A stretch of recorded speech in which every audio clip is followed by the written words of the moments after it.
Après une nuit courte et mouvementée, Michel Estevant, l'entraîneur d'Arles-Avignon, nous reçoit chez lui à Tarascon.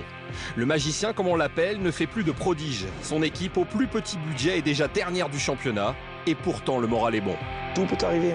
Tout peut arriver. On en a apporté la preuve, nous, 3 saisons d'affilée. Mais encore une fois, je pense qu'on ne jouera pas le bas du tableau. Voilà, et qu'on va s'accrocher jusqu'au bout. Entre illusion et certitude, retour sur une fin de semaine épique.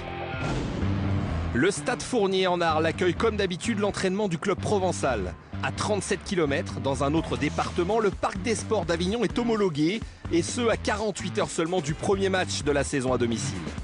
Une ville pour s'entraîner, une autre ville pour s'étalonner. Arles-Avignon cultive cette curiosité.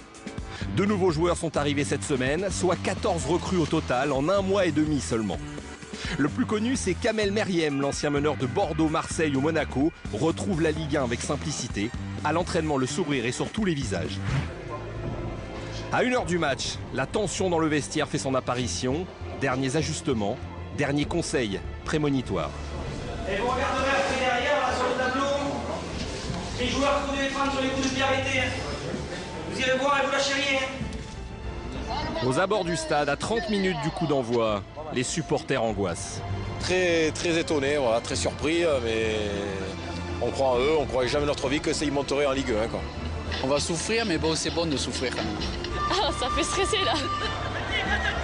Dans les tribunes, Meriem, pas encore qualifié, n'est pas non plus rassuré. Mais avec 4 montées en 5 ans, Arles-Avignon touche enfin au but à quelques secondes du premier match à domicile de son histoire en Ligue 1. Sur le terrain, 2 joueurs sur 11 seulement étaient titulaires l'an passé lors de la montée. Et pourtant, si le promu est à la hauteur en première période, la meilleure occasion est lensoise. Maoulida, bien servi par Eduardo, but sur Vincent Planté. Au fil des minutes, un sentiment d'impuissance gagne les Provençaux à l'image de cette frappe d'Ayas, sans danger. Il y aura d'autres occasions, elles seront rares, mais il faudra les mettre. Peu de hollés sur le terrain, mais une holla de supporters. 11 500 à lever les bras, dont un millier de Lensois. Des nordistes enfin joueurs. Bédimo trouve Eduardo, maladroit, tracassé par son transfert avorté. Arles-Avignon, sonné, répond. Djadjedje décroche son défenseur, passe en retrait pour Kermorgan, c'est manqué. L'ancien Rémois devrait être, selon son entraîneur, l'une des révélations du championnat. Révélation tout comme David Pollet, 22 ans depuis 2 jours et 15 minutes de jeu seulement disputées en Ligue 1. 50 secondes après son entrée, l'international espoir belge inscrit son premier but en championnat, d'une tête bien faite. Le marquage si cher à Michel Estevant est oublié. Son défenseur Herbat laisse partir Pollet et lance pour de bon. En fin de match, sur une ultime poussée, Meria est accroché par Schell dans la surface de réparation. Arles-Avignon ne s'en relèvera pas. Première défaite à domicile, soit déjà autant que l'an passé en Ligue 2 sur toute une saison. C'est l'apprentissage, il faut espérer qu'il soit le plus court possible. Mais bon, il y aura de la volonté, il y aura du cœur et on ne lâchera rien jusqu'au bout, on verra bien après comment ça se passer. Encore battu, Arles-Avignon gagne à être connu. Mais le plus important pour ce promu est de gagner des points rapidement.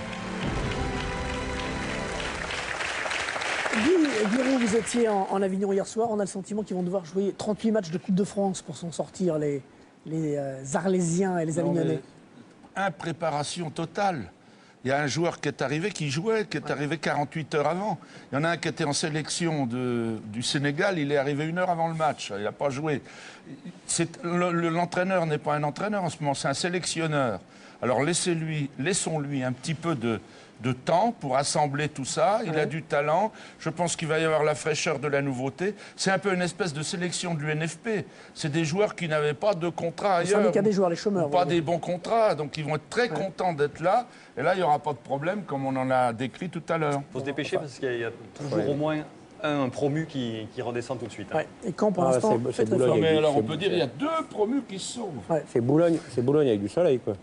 Un petit peu ça, sauf que 2 millions de Boulogne au budget. Ça va être 14 nouveaux joueurs. Ouais. Seuls 2 joueurs qui avaient joué l'an dernier, Piocel et Ayas, ont joué hier soir. Ceux qui sont montés ne sont plus là, en fait. Ceux qui sont montés sur le club, ils n'ont pas joué 2 seuls hier. Piocel et Ayas ont joué. On souhaite bonne chance, en tout cas, Michel Estevant, puisque c'est comme ça qu'il faut dire, pas Estevan, mais Estevant. Arles qui découvre